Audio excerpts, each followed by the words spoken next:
mag-save or mag-download ng photos, video, or MP3 songs dito sa ating USB flash drive, ganito lang guys. Punta kayo sa YouTube, then maghanap tayo ng mga kanta.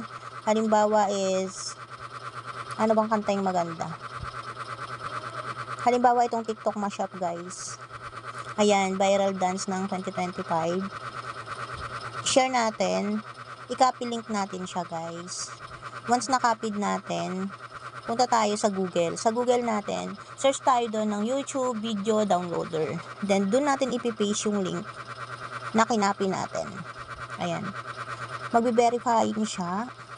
Yan, nag-success. Doon tayo sa download ng, kung gusto nyo video i-download, ito.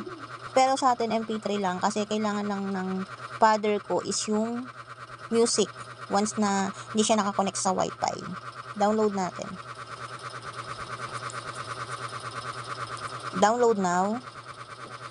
Ayan guys, nakita nyo, file downloaded na siya. And punta tayo dito sa ating files. Dito sa ating files o file manager, punta tayo sa downloads. Ayan, new TikTok mashup. Diba yan yung dinownload natin? Pindutin natin yung 3 dot and punta tayo sa copy to. Dito, ito yung UDIS. Dito siya masisave. Ayan, copy here. Ganyan lang siya kadali guys. Ayan na, one file copy to UDIS. Tignan natin siya guys ha.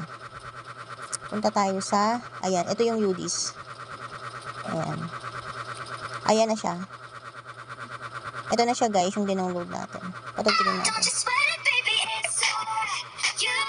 Ganun lang kadali guys. Thank you for watching. Please like and subscribe my YouTube video channel. Thank you.